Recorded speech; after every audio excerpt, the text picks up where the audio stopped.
Muli po ay isa pong pagbati para po sa ating lahat na mga sumusubaybay sa ating pong programa dito po sa Embracing Present Truth Ministry. Kasama po na inyong pong lingkod, Brother Misael H. Colley Jr. At atin pong pasalamatan ng ating Panginoon sa kanya pong kabutihang patuloy niya pong pinakakaloob sa atin ng buhay at lakas at ang pribilehiyo na tayo po ay gamitin upang makapagbigay ng mensahe sa kanya pong bayan at sa mga taong kailangang pumapaabutan ng pabalita ng ating Panginoon sa kilalagtas ng kaluluwa. Mga kapatid, tayo po ay nasa panghuling bahagi na po na atin pong talakayan sa Wake Up Call message series ng programa po ng atin pong ministry, Embracing Present Truth Ministry. At purihin po natin ang ating Panginoon sapagkat mabuti po siya sa lahat ng panahon at pagkakataon. Pagamat nahuli po ang atin pong panghuling araw ng atin pong pag-aaral, dahil po sa napakadami po mga adjustment mga kapatid, ganun pa man, binigyan po tayo muli ng pagkakataon ng ating Panginoon na ito po ay atin pong ipagpatuloy. At bago po tayo dumako sa atin pong talakayan at sa pagrepaso po ng atin pong na pag-aralan yung nakarang mga araw, ay inanyayahan ko po muna kayo na tayo po ay manalangin.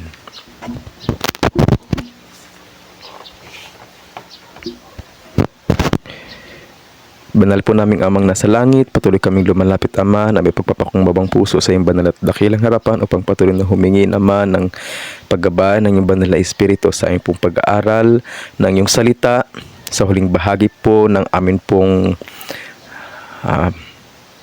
Bible series message sa loob ng 7 araw. Salamat po sa pakisama, Ama, at ngayon sa panghuling araw po ng aming pong talakayan, patuloy kaming lumalapit sa iyo na may pagpapakumbabang puso na kami po ay pong pangunahan at patnubayan, Ama. Humihingi po kami ng tawad sa iyong mga pagkukulang at pagkakasala, O Diyos. Salamat po na marami sapagkat patuloy na ikaw ang bibigay sa amin ng karunungan at gagabay. Ito po ang hiling sa pangalan ng aming Panginoong sa Jesus. Amen.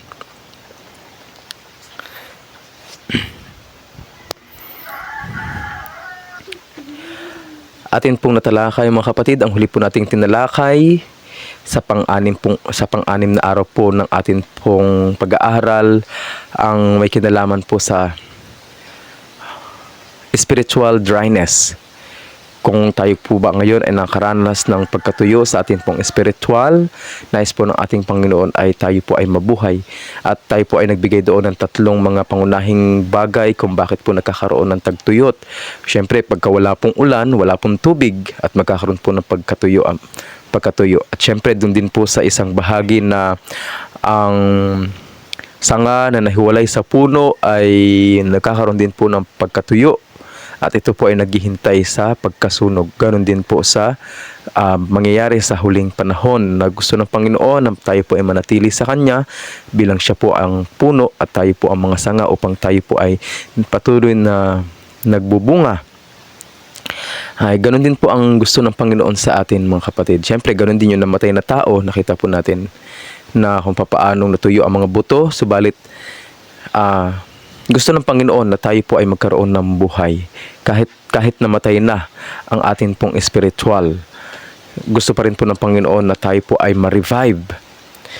Kaya purihin po natin siya na dakila sa lahat sapagkat mabuti ang kanya pong adhikain para sa atin. Lamang kung tayo po ay nagnanais na manatili din po sa Kanya. Ngayon po mga kapatid, dadako po tayo sa atin pong huling topiko sa araw na ito. Ito po ay pinaka-apil na po sa pangkabuuhang nating pag-aaral. Ito po ay ang title po nito ay question din para sa ating lahat. What do you do? Sa Tagalog, ano ang iyong ginagawa? Ano po bang atin pong ginagawa mga kapatid sa panahon po natin ngayon? Meron po ba tayong ginagampanang responsibilidad na iniatang sa ating Panginoon, ng ating Panginoon? Hindi po ba't nung umalis ang ating Panginoon ay inatangan niya ang kanya pong mga alagad sa Matthew 28 verses 19 to 20? At hindi po ba na iyon din ang inatang ng Panginoon sa iyo at sa akin? Basahin po natin kung ano po nakalagay sa Matthew 28 verses 19 to 20. Ganito po ang sabi, Dahil dito, magsiyaon nga kayo at gawin ninyong mga alagad ang lahat ng mga bansa na sila'y inyong bautismuhan sa pangalan ng Ama at ng Anak at ng Espiritu Santo. Verse 20, na ituro ninyo sa kanila na kanilang ganapin ang lahat ng mga bagay na iniutos ko sa inyo at narito ako'y sumasa inyong palagi hanggang sa katapusan ng sanlibutan.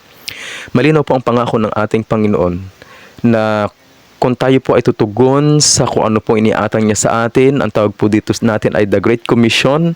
Yun po ay ang ipahayag ang pabalita ng kaligtasan patungkol po sa ating Panginoon na siya pong ebanghelyo ng Diyos. At ang pangako ng ating Panginoon, siya po ay lagi po nating kasama sa lahat ng panahon at pagkakataon hanggang sa katapusan ng sanlibutan. Kagaya po sa mga pinag-aralan po natin, mga mahal ko pong kapatid, kaibigan na ikinig sa atin pong programa, mga parables na atin pong natalakay, kung papaanong ayaw po ng Panginoon na madatnan po tayong hindi naghahanda, madatnan po tayong wala pong ginagawa, kung papaanong sa mga parable ng ating Panginoon, kasabay doon sa parable ng 10 virgins, ay meron po doong parable ng paghahanda, yung umalis ang pinuno ng bahay at sa kanyang pagbalik ay meron siya natagpuan na hindi naghahanda sapagkat yun po ay masamang alipin, tamad na alipin. Ganoon din po sa parable of talents na hindi po naging tapat sa tungkuling iniatang sa kanya ng kanyang Panginoon, ng isa pong alipin, at ang kinauwian ay kaparusahan. Ganoon din po sa atin mga kapatid, kung papaanong meron pong iniatang ang ating Panginoon sa atin na gampanin, gawain, yun din po ang atin pong gampanan sapagkat kung atin po siyang minamahal ay susundin po natin kung ano po yung nais niya para sa atin. Ano po ba ang misyon natin bilang mga Seventh-day Adventist para po sa pagpapaalala sa bawat isa sa atin? Ang bawat Seventh-day Adventist ay dapat na uunawaan kung ano po ang misyon na dapat niya pong gampanan. Alam mo po ba kapatid kung ano po ang atin pong misyon bilang Seventh-day Adventist o yung SDA World Mission? Ito po, babasahin ko po kung ano po ang SDA World Mission natin. Ang sabi dito, the mission of the Seventh-day Adventist Church is to lead people into a personal relationship with Jesus Christ and to continue as His disciple, to proclaim the everlasting gospel embraced by the three angels' message. Revelation 14 verses 6 to 12, and to prepare the world for Christ's soon return. Napakaganda po ng atin pong mission bilang mga Seventh-day Adventist. Ang ilid po ang mga tao papunta po sa ating tagapagligtas, walang iba kundi ang ating Panginoon, at ang ipahayag po natin ang everlasting gospel. Yun din po ay ang ating Panginoon na pagliligtas niya sa sangkatauhan mula po sa lugmok na kalagayan ng pagiging makasalanan, na niyayakap ng three angels messages, na ito rin po ay niyayakap ng revival and reformation, ang three angels messages. Kaya po katulad po sa ating pag-aaral, napaka-importante po mga kapatid na pag-aralan po natin ang three angels messages sapagkat tayo bilang mga Seventh-day Adventist naniniwala po tayo na ito po ang tatapos ng banal na gawain sang-ayon po sa Matthew 24 verse 14. Babasahin po natin yun maya-maya lamang po. At ihanda po ang tao sa napakalapit ng pong pagdating ng ating Panginoon. Ginagawa po ba natin ang responsibilidad na ito mga kapatid? Inihahanda po ba natin ang ating pong mga sarili? Inihahanda po ba natin ang ating pong pamilya para sa mas malaking gawain na dapat po nating gampanan? Marat na nawa tayo ng ating Panginoon na mga gumagawa sa Kanya pong ubasan. Babasahin ko po sa inyo mga kapatid ang nakalagay dito sa Counsels for the Church, page 342, paragraph 3. Kumuha po ako dito mga kapatid ng solemneng mensahe ng lingkod ng ating Panginoon buhat sa Spirit of Prophecy. At ito po ibabasahin ko lamang po sa inyo at hihimay-himayin po natin sa pagkaunawa sa tulong ng Banal na Espiritu kung anong gustong sabihin ng ating Panginoon na ibinigay niya sa kanya pong lingkod na propeta. Ang sabi po dito sa Counsels for the Church, mga kapatid, kung kanino nabuksan ang mga katotohanan ng salita ng Diyos, anong bahagi ang gagawin ninyo sa mga huling tagpo ng kasaysayan ng mundong ito? Napakaganda pong tanong. Ano pong bahagi? Sabi po sa atin, ang gagawin ninyo sa mga huling tagpo na kasaysayan ng mundong ito? Alam po ba natin mga kapatid kung ano po ang bahagi natin? Sapagkat kung hindi po natin alam po ano po ang bahagi natin, paano po tayo makakasama sa magandang tagpong ito? Gising ka ba sa mga solemne na katotohanan ito? Naunawaan mo ba ang dakilang gawain ng paghahanda ng nagaganap sa langit o sa lupa? Ayan po, muli pong ipinare-recall sa atin, ipinauulit po sa atin po na pag-aralan na hindi po lahat na naghahanda ay handa. Alam po natin yan, dun po sa parable ng 10 virgins. Lahat po sila ay naghanda, subalit hindi po lahat ay handa, tunay na handa. Meron pong naghanda lang sapagkat marahil ay gusto lang nila na makasama dun sa mga tunay na naghahanda, pero ang totoo, hindi talaga sila handa. Alam po natin kung sino lang po yung naghahanda, yun po yung mga pinabanal sa katotohanan at yumakap at isinabuhay ko ano po yung salita na kanila pong narinig, na yun po ay tama at makakatulong sa kanilang pag-unlad upang sila po ay makitang may bunga ng ating Panginoon. Ang kaligtasan po mga kapatid ay libre, hindi po yan pinaghihirapan. Subalit tandaan din po natin mga kapatid, sa bunga makikilala ng Panginoon kung saang klaseng puno tayo nakabit. So yung atin pong mga mabubuting gawa ay hindi rin po galing sa atin, yan po ay galing sa ating Panginoon. Wala po tayong may pagmamalaki dyan, sapagkat ang mabubuting gawa ay regalo din sa atin.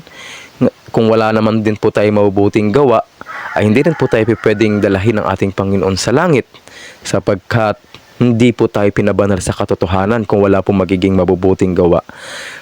Mabuting gawa po na nahaluan po ng merito ng ating Panginoon. Hindi po sarili mong gawa na nasa selfishness na nahahaluan ng pagkamakasarili. Kasi meron din pong mabubuting gawa ang tao, pero hindi po nahahaluan ng merito ng ating Panginoon. Kumbaga, mabubuting gawa lang sapagkat alam lang nilang mabuti. Example po, kung ikaw po ay karamihan po sa mga politician, hindi naman po natin pinapangalanan, ay yung iba gumagawa lang po, gusto lamang po magbigay kasi para makilala. O yung iba ngayon nagbibigay sa mga, tumutulong sa mga mahihirap, meron pa pang pa-picture-picture, pa-post-post kasi gusto nila na makilala din sila ng sanlibut, makilala ang mabuti nilang gawa. Yun po ay hindi po nahaluan ng katwiran ng ating Panginoon, sapagkat ang mabuting gawa ay hindi makasarili. Nakikita ka man o hindi, kung iyan po ay galing sa ating Panginoon, gagawin mo yan. Yan po ang fruit of righteousness. Ang mabubuting gawa po ay hindi po root ng kaligtasan o ugat ng kaligtasan. Ang mabubuting gawa po natin mga kapatid ay bunga ng pagkakaligtas sa atin. Naghahanda po ba tayo kung papaanong ang langit at ang lupa ay naghahanda? Nawa ay mahanda po tayo. Sa pagpapatuloy, ganito po ang sabi, ang lahat na nakatanggap ng liwanag na nagkaroon ng pagkakataong basahin at marinig ang propesiya ay mag-ingat na isagawa ang mga bagay na nakasulat doon. Ayan, ano daw po? Muli po tayong pinaalalahanan na tayo po nawa ay hindi maging foolish virgin na tagapakinig lamang at hindi tagaganap. Ito po, muli po nating nabasa dito na sinabi po na nakatanggap ng liwanag na nagkaroon ng pagkakataong basahin at marinig ang propesiya ay mag-ingat daw po na isagawa ang mga bagay na nakasulat doon, sapagkat ang oras ay malapit na. Huwag hayaang ang sinuman ngayon ay pakialaman ang kasalanan, ang pinagmula ng bawat paghihirap sa ating mundo. Ibig sabihin, yung manatili ka pa rin doon sa pagkakasala na alam po ay yun ay kasalanan, na gusto ng Panginoon na tayo po ay malinis na. Hindi nananatili sa katamaran at hangal na kawalang interes. Yung sinasabi po natin, malalaman po natin kapag tayo po ay meron pong spiritual dryness o tayo po ay Laodicean, hindi na po tayo masyadong interested sa mga spiritual. Marami na pong mga gumugulo sa ating pong mga kaisipan at nabibisi na po tayo sa mga bagay-bagay na nasa sanlibutan. Huwag hayaang mabitin ang kapalaran ng iyong kaluluwa sa kawalan ng katiyakan. Napakaganda po yung nabasa ko din sa Spirit of Prophecy. Yung sabi doon na kapag ka na mismo ang langit o ang na mismo o kapag ka mawawala sa iyo yung panibagong mundo na hinahanda ng Panginoon sa atin, na mismo ang lahat. Pero kung ang sanlibutan na darating na inihanda ng ating Panginoon ay pangahawakan natin, asang-ayon sa salita ng ating Panginoon, nakuha mo ang lahat ng bagay. Yun po yung atin pong asamin, mga kapatid. Hindi po yung bagay na nadirito sa sanlibutan na sabi ng Panginoon binubukbok at kinakalawang, kundi yung mga bagay na hindi po natin nakikita na ihanda ng ating Panginoon. Sa pagpapatuloy, alamin na ikaw ay ganap na nasa panig ng Panginoon. Hayaang lumabas ang pagtatanong mula sa tapat na puso at nanginginig na mga labi. Sino ang makakatayo? Nailagay mo na ba sa mga huling mahalagang oras ng pagsubok na ito? Ito po yung mga katanungan, napakaganda mga katanungan, mga kapatid. Ang pinakamagandang material sa iyong pagbubuo ng pagkatao, nilinis mo na ba ang iyong mga kaluluwa sa bawat mantsa? Saan po lilinisin? Sa dugo ng ating Panginoon. Sinunod mo ba ang liwanag? Ayan na naman po. Kung ano pong liwanag na atin pong nakita o narinig, sinunod mo ba ito? Meron ka bang mga gawa na naayon sa iyong propesyon ng pananampalataya? Napakaganda po mga tanong. Counsels for the Church, page 342, paragraph 3. Sinunod na po ba natin, mga kapatid? Ano po ang iyong ginagawa? Nakikipagtulungan po ba tayo, ikaw, ako, sa gawain ng ating Panginoon? Dito po sa Last Day Event, page 127, paragraph 3, tinan niyo po sa inyo po mga screen. Nakalagay, maraming nakagaan na kumbaga natutulog. Sabi nila, kung ang propesiya ay naghula ng pagpapatupad ng pangingilin sa linggo, ito po yung National Sunday Law, tiyak na ipapatupad ang batas. Ayun po yung sabi nila sa mga taong ito. At pagdating sa konklusyong ito, ay umupo sila sa isang mahinahong pag-asa sa kaganapan. Inaaliw ang kanilang sarili sa pag-iisip na poproteksyonan ng Diyos ang kanyang mga tao sa araw ng kaguluhan. Ngunit hindi tayo ililigtas ng Diyos kung hindi tayo magsisikap na gawin ang gawaing ipinagkatiwala niya sa atin. Ito na po mga kapatid, ang mahirap po sa atin. Marami po sa atin ang ganitong pag-iisip na narinig ko. Bababa naman ang National Sunday Law. Mangyayari at mangyayari yan. Ano ba ikinababahala nyo? Ganito pa sabi nila, dudugtungan na pa nila. Kapag dumating yung National Sunday Law, mamimili ka rin naman kung Sabado o Linggo. Kumbaga parang iniisip mga kapatid, napakabilis lang mamili. Na kumbaga parang kapag sinabing Linggo o Sabat, parang ang bilis mo lang sabihin Sabado. Pero hindi po yun ang katotohanan mga kapatid. Totoo na darating po ang National Sunday Law at darating po tayo sa pagpili. Pero kung ikaw po ngayon o ako ay nasasanay tayo sa hindi po pangingilin ng tama sa araw ng Sabado, imposible po na agad-agad po nating pipiliin ang Sabado. Dahil tayo po ay kung ano pong hinahanda po natin ngayon, yun din po ang aabutan natin pagka bumaba ang banal na espiritu. Doon po tayo sa selyuhan. Pero sabi po dito, meron po silang pag-aaliw sa kanilang sarili na, poproteksyon naman ako ng Panginoon kapag dumating yung bagay na iyan. Pero ang sabi po nila dito, hindi daw pwedeng iligtas ng Diyos yung mga taong iyon na hindi nagsikap na gawin kung ano ang ipinagkakatiwala niya sa kanila. O kung binigyan ka po ng payo ng ating Panginoon, marami po ang payo ng ating Panginoon patungkol po sa bagay na ito at yun po ay pinahapyawan natin yung mga nakaraan pag-topic natin. O lalo't higit sa lahat, lalo't higit yung ating pong pinag-aralan na pinahapyawan yung country living. Mga kapatid, wag po natin walang bahala ang country living.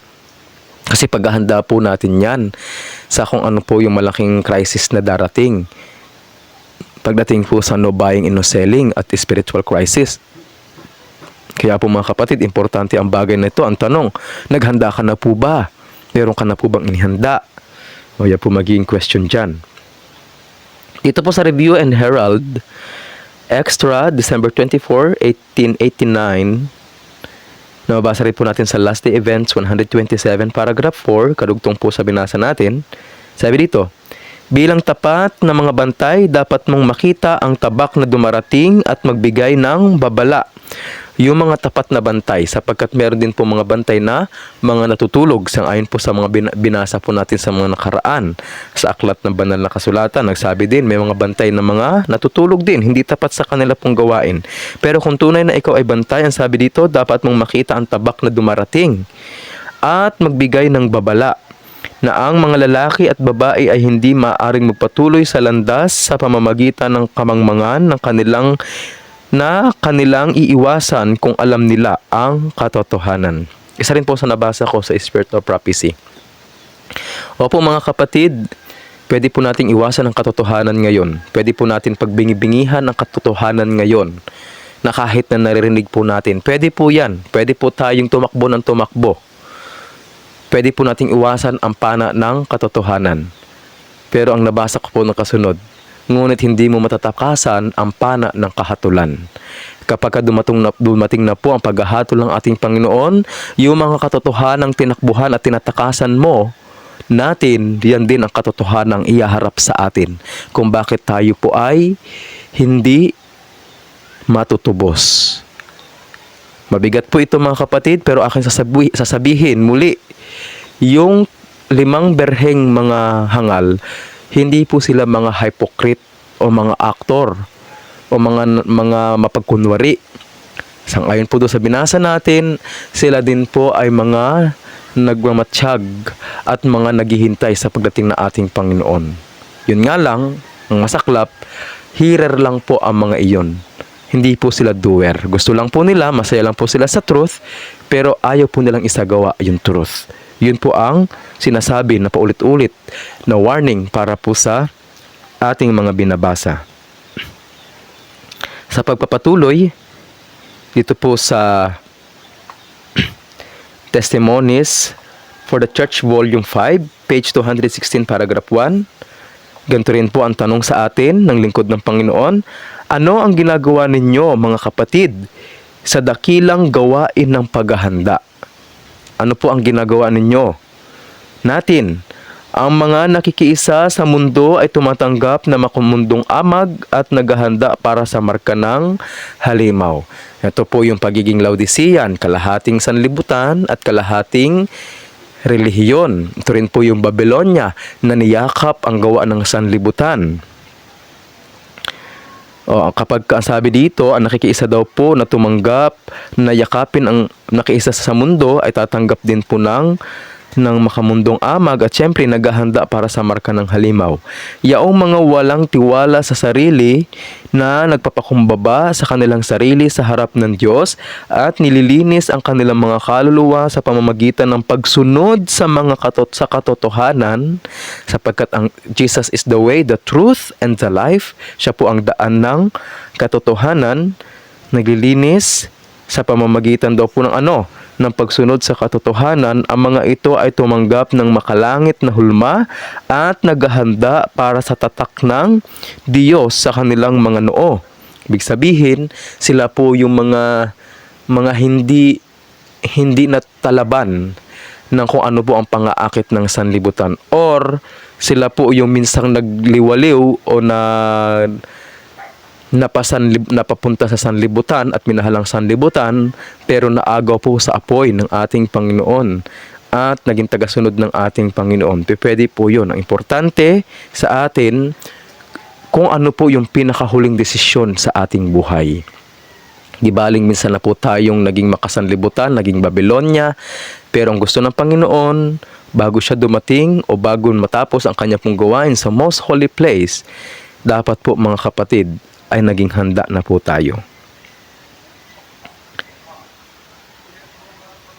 Kapag ang utos ay lumabas at ang selyo ay nailapat, ang kanilang pagkatao ay mananatiling dalisay at walang batik sa kawalang hanggang.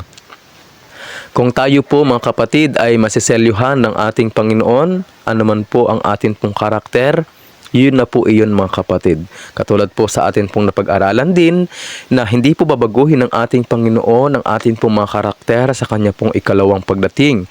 Ang babaguhin po ng ating Panginoon yung mga defiled na body sa atin, yung mga may kapintasan sa bahagi ng ating mga katawan. Ngunit ang ating pong mga karakter, mga kapatid, ito po yung atin pong iniluluhod sa ating mahal na Panginoon sa panahon po natin ngayon.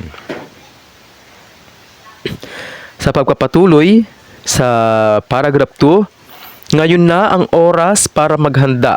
Ang tatak ng Diyos ay hindi kailanman ilalagay sa noo ng isang maruming lalaki o babae. Hindi ito ilalagay sa noo ng ambisyosong lalaki o babae na mapagmahal sa mundo.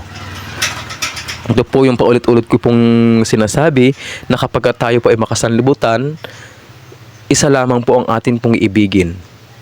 Ang tunay na Diyos o ang Diyos-Diyosan na inaalok ng sanlibutan. Hindi po tayo pwede maglingkod sa dalawang Panginoon. Ito ay hindi kailanman ilalagay sa noo ng mga lalaki o babae na may maling mga dila o mapanlinlang na puso. Lahat ng tumatanggap ng selyo ay dapat na walang batik sa harap ng Diyos. Mga kandidato para sa langit. Pasulong mga kapatid ko, ang sabi ng lingkod ng ating Panginoon. Pasulong daw, go forward. Maari ko lamang isulat ng maikli ang mga puntong ito sa oras na ito na tinatawag lamang ang inyong pansin sa pangangailangan ng paghahanda. Saliksikin ninyo ang mga kasulatan para sa inyong sarili upang inyong maunawaan ang nakakatakot na solemne ng kasalukuyang oras. Mga kapatid, ang panahon po natin ay hindi na magtatagal. Kagaya po ng paulit-ulit ko pong sinasabi sa inyo, ang inyo pong lingkod ay talagang nainiwala na maaring ang amin pong henerasyon na namin ang daratnan ng ating Panginoon. Ang inyo pong lingkod ay 30 years old pa lang po mga kapatid. Subalit ako po ay niniwala ng lubos ayon po sa akin pong mga nakikita na mga senyales, na mga fast fulfillment na nangyayari sa panahon po natin ngayon. Ito po ay may kinalaman na sa end time prophecy.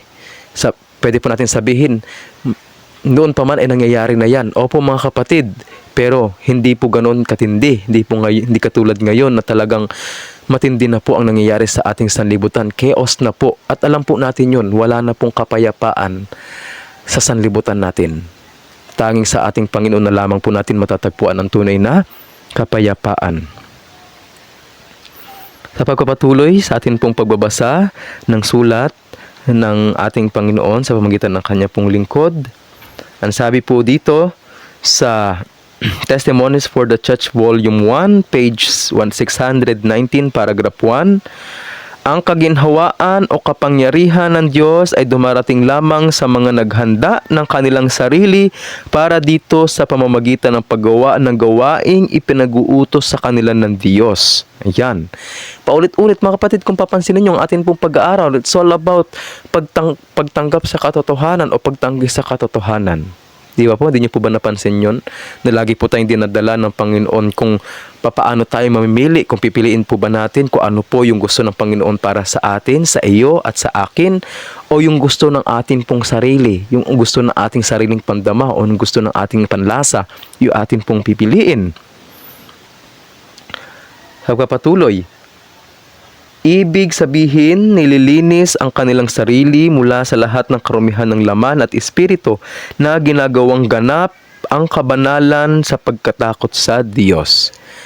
Pabanalin mo sila sa katotohanan, ang salita mo'y katotohanan. John 17:17. Walang iba nagpapabanal sa atin, kundi ang ating Panginoon na siyang katotohanan, na siyang salita.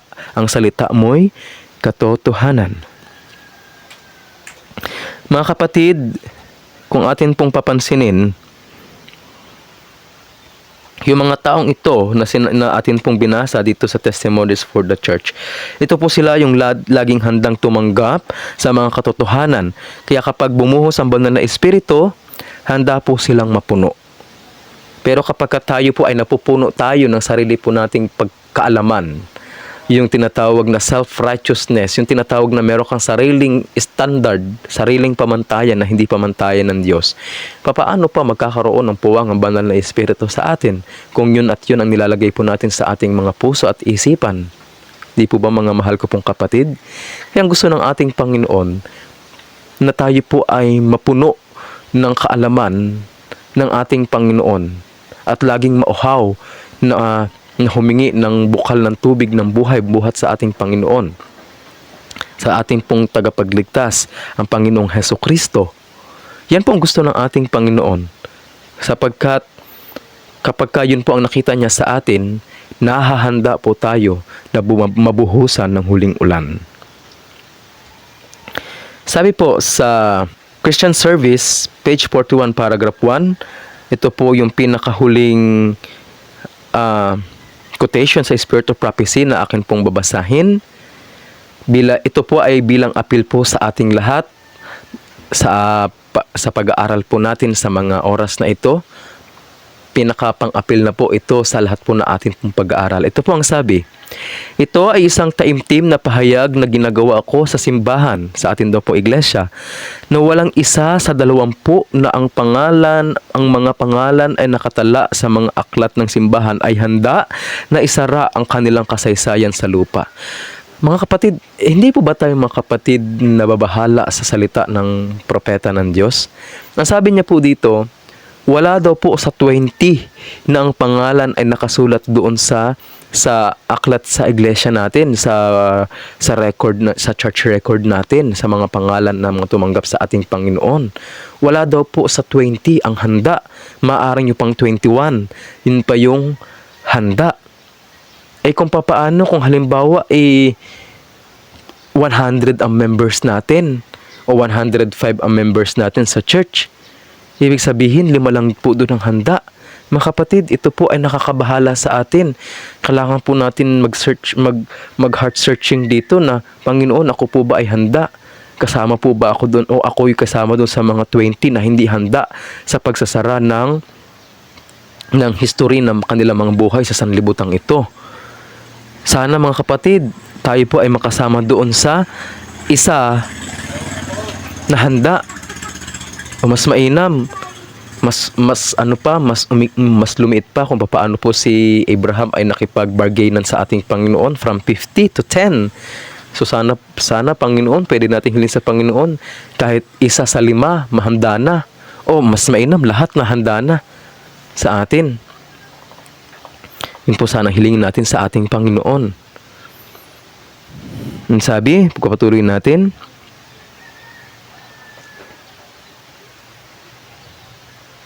at magiging tunay na walang Diyos at walang pag-asa sa mundo gaya ng karaniwang makasalanan. Sinabi nilang naglilingkod sila sa Diyos. Ito po yung sinasabi ko po sa inyo, paulit-ulit na sinasabi sa atin, pinapaalala. Sinasabi nilang naglilingkod sila sa Diyos, ngunit mas taimtim silang naglilingkod sa mamon o sa sanlibutan. Ang kalahati at kalahating gawaing ito ay isang patuloy na pagtanggi kay Kristo sa halip na isang pagtatapat kay Kristo. Mga kapatid, walang kwenta po kung kalahati sanlibutan tayo at kalahati sa Panginoon. Mas mainam pa po mga kapatid, recommend na mag-enjoy na lang sa sanlibutan kesa naman sa kalahati ka sa sanlibutan, kalahati ka rin sa Panginoon. Pinapahirapan lang po natin ang ating sarili. Kaya nga, tayo po ay pumili na. Ikaw ba ay sa Panginoon o ikaw sa panig kay Satanas? Ngayon po ang panahon ng pagpili mga kapatid, kung paano pinapapili ni Moses, ni Josue, ang bayan ng Israel, kung saan sila papanig, kung sa panig sa Panginoon o sa panig ng kaaway. Ganon din po ang gusto ng Panginoon natin ngayon. Ano po ang atin ng pipiliin? Hindi po tayo pwedeng kalahating sanlibutan, kalahating mundo. Hindi rin po tayo i-accept ng ating Panginoon o tatanggapin ng ating Panginoon. Napakaraming nagdala sa simbahan ng kanilang sariling di nasusupil na espiritu. Hindi dalisay. Ang kanilang espiritual na panlasa ay binaluktot ng kanilang sariling immoral, mapanghamak na mga katiwalian na sumasagisag sa mundo, sa espiritu, sa puso, sa layunin na nagpapatunay sa kanilang sarili sa mahalay na mga gawain at puno ng panlilinlang sa buong buhay nilang nag-aangking Kristiyano. Oh, kabigat po mga kapatid. Nag-aangking Kristiyano pero ang mga buhay ay buhay sanlibutan. Yan po ang sinasabi dito sa atin.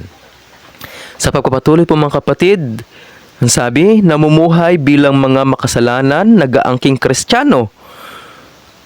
Ito po, pag-aaralan din po natin kung ano po ba yung tunay na gospel. So, sunod po natin mga topic. madadaanan po natin. Ano po ba ang power of the gospel?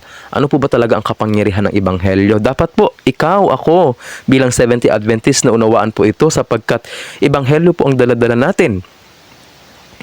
It's not all about na sabihin sa tao na gusto ng Panginoon na tayo po ay iligtas. It's not all about that, mga kapatid. Dapat meron pong sanctifying power yung atin pong sinasabi na personal po nating naranasan yan. Kasi po ang gospel natin walang iba kundi ang ating Panginoon. Ngayon po, ano po yung kapangyarihan ng ebanghelyo? Sa sunod po natin pag-aaralan yan, mga kapatid, na dapat ito po ay nakita sa buhay natin upang sa ganun ito po ay magkaroon ng kapangyarihan doon po sa mga taong atin pong ilalapit sa paanan ng ating Panginoon. Ang sabi, ang mga nagsasabing sila ay mga Kristiyano at magkukumpisal kay Kristo ay dapat lumabas sa kanila at huwag humipo ng maruming bagay at humiwalay. Ito rin po yung mga kinote natin sa mga nagdaang pag-aaral natin na kung gusto na po nating tanggapin tayo ng ating Panginoon, huwag po tayong humawak sa maruruming bagay. Ibig sabihin, doon po sa mga bagay na nasa sanlibutan na naapektuhan po tayo ang atin pong espiritual. Baka tayo po ay maging infected ng pagiging makasanlibutan. Sa panghuli po, mga kapatid, ay babasahin ko ang Matthew 24 verse 14 na ito po ay sinabi ng ating Panginoon after niya pong sabihin ang mga senyales kung ano po yung mga end times event bago po dumating ang ikalawang pagdalaw ng ating Panginoon. Sa huli, mga kapatid, meron po siyang binanggit dito sa Matthew 24 verse 14. Sabi dito, at ipangangaral ang ebanghelyong ito ng kaharian sa buong sanlibutan sa pagpapatotoo sa lahat ng mga bansa at kung magkagayoy darating ang wakas. Ito po ay loud cry, mga kapatid, sa Revelation chapter 18 verses 1 and 4. Ito po ay ang ebanghelyo ng ating Panginoon. Ang ebanghelyo ang magtatapos po sa gawain ng ating Panginoon. Sa katanungan po sa ating pong pag-aaral ngayon, ano po ang iyo pong ginagawa? Ano po ang atin pong ginagawa? Ang aking ginagawa? Ikaw ba o ako ay nakikipagtulungan sa gawain ng ating Panginoon? Mga mahal ko pong kapatid, kung ating pong maunawaan ang plan of salvation, buhat ba na magkasala ang sangkatauhan ay ang Panginoon na nagsakripisyo para sa atin. Doon sa Eden, ipinahayag ang messianic prophecy, ang pagpatay ni Adan doon po sa tupa na walang iba kundi ang ating Panginoon. At hanggang sa panahon po natin ngayon, kahit umakyat ang ating Panginoon doon sa kitaas-taasan sa dako sa langit, hanggang ngayon po ay nagsasakripisyo ang ating Panginoon para sa atin. Para sa ating pong kaligtasan. Ang tanong po, ano po ang atin pong ginagawa? Meron ka po bang ginagawa ngayon para makipagtulungan sa ating Panginoon? Ito po ang isang kumurot sa aking puso noon nung maunawaan ko ang bagay na ito, mga mahal ko pong kapatid. Na nakita ko po ang pagiging selfish ko. Na inisip ko lang ang aking pong sarili. Ligtas naman ako, pero hindi ko naisip kung gaano po kalaki ang sakripisyo ng aking Panginoon para sa akin. Na dahil po doon, mas nagnais po. Nung makita ko po yung bagay na yon, mas nagnais po ako na gawin ko ano po yung kalooban ng Panginoon. At syempre, iligtas po ang kaluluwa ng sangkatauhan. Pagka nadadaan po ko sa maraming mga tao, lagi kong iniisip, natagpuan na ba ng mga taong ito?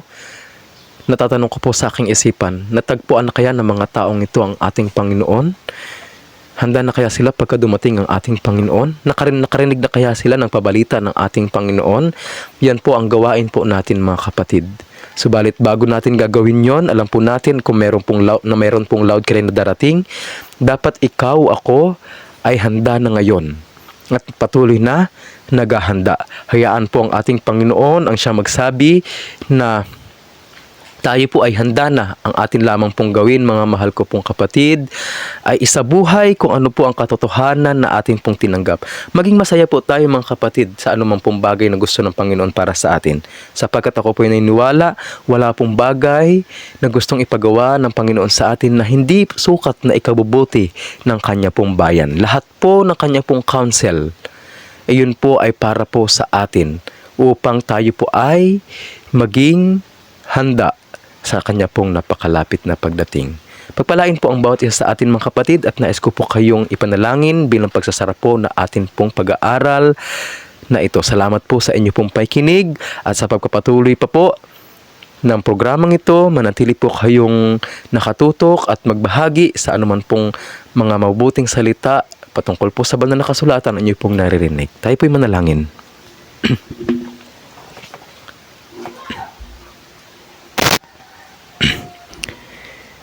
Mahal po naming Ama, kami po ay patuloy nagpapasalamat sa mensahe po naming muling amin pong tinanggap sa mga oras na ito. Ang patungkol po sa katanungan na ano po ang amin pong ginagawa. Tulungan mo po kami dakilang Diyos na matagpo ang laging meron pong ginagawa sa panahon po namin ngayon, lalo't higit ang gawain na iniatang ng aming Panginoon, ang magligtas ng kaluluwa.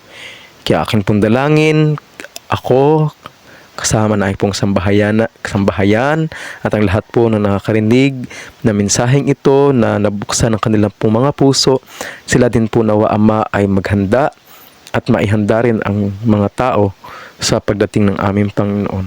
Tulungan po kami Ama, wala po kaming kakayanan, kami po ay mahihina.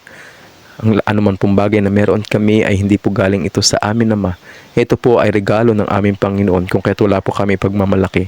Ang amin lamang po ay dapat po kaming nanatili sa puno sa aming Panginoon at isabuhay kung ano po ang katotohanang ibinibigay ng puno para po sa amin. Gaano man po ito humihingi ng sakripisyo, Ama namin, ito po ay para sa aming ikabubuti. Tanggapin mo po ang aming papuri pagsamba. Tulungan po kami na laging italaga ang aming mga sarili sa iyo. Ito po ang aming hiling. Salamat sa banal na Espiritu na aming mga kasama sa lahat ng panahon. Sa pangalan ng aming Panginoong sa Jesus. Amen.